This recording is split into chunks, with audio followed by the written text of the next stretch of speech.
Dictation गति 80 शब्द प्रति मिनट स्टार्ट। संसार के सभी जीवों में मनुष्य श्रेष्ठ है।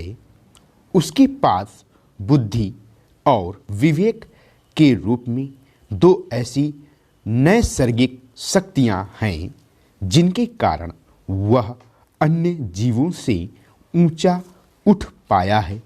आत्मरक्षा की प्रवृत्ति और प्रजनन क्षमता लगभग सभी जीवों में पाई जाती है और वे इनसे संतुष्ट हो जाते हैं, परंतु मनुष्य केवल इससे ही संतुष्ट होकर नहीं रह जाता।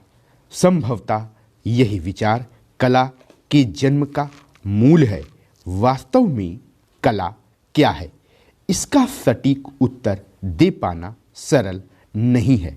राष्ट्रकवि मैथिली शरण गुप्त ने कला के संदर्भ में अपना मत व्यक्त करते हुए कहा है, अभिव्यक्ति की कुशल शक्ति ही कला है।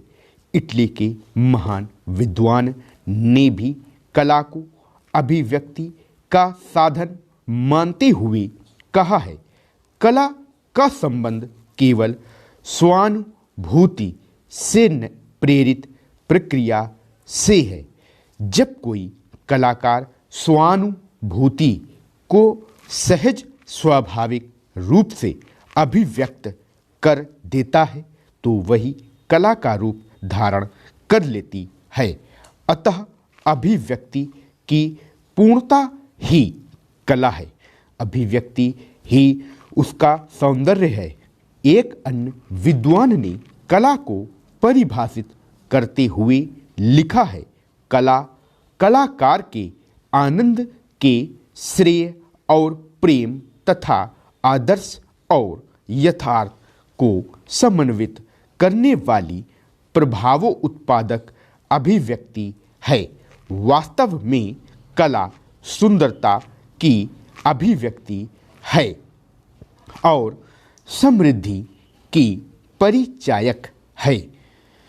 कहा जाता है कि जिस जाति की कला जितनी समृद्ध और सुंदर होगी, वह जाति उतनी ही गौरवशाली और प्राचीन होगी। इसीलिए कला को किसी भी राष्ट्र की संस्कृति का मापदंड भी कहा जाता है। राष्ट्रीय खेल हॉकी की बात आते ही तत्काल मेजर ध्यानचंद का स्मरण हो आता है, जिन्होंने अपने करिश्माई प्रदर्शन से पूरी दुनिया को अचंभित कर खेलों के इतिहास में अपना नाम स्वर्णाक्षरों में अंकित करवा लिया। हॉकी के मैदान पर जब वह खेलने उतरते थे तो विरोधी टीम को हारने में देर नहीं लगती थी। उनके बारे में यह कहा जाता है कि वे किसी भी कोण से गोल कर सकते थे। यही कारण है कि सेंटर फॉरवर्ड के रूप में उनकी तेजी और जबरदस्त फुर्ती को देखते हुए उनके जीवन काल में ही उन्हें हॉकी का जादूगर कहा जाने लगा था। उन्होंने इस खेल को नवीन ऊंचाइयां दी। मेजर ध्यानचंद का जन्म 29 अगस्त 1905 को उत्तर प्रदेश के इलाहाबाद शहर में हुआ था। वे बचपन में अपने मित्रों के साथ पेड़ की डाली की स्टिक को और कपड़ों की गेंद बनाकर हॉकी खेला करते थे।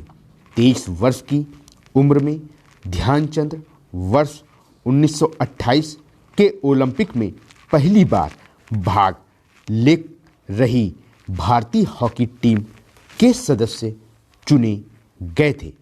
उनके प्रदर्शन के दम पर भारतीय हॉकी टीम ने 3 बार 1928, 1932 व 1936 के ओलंपिक में स्वर्ण पदक प्राप्त कर राष्ट्र को गौरवान्वित किया था। स्टॉप।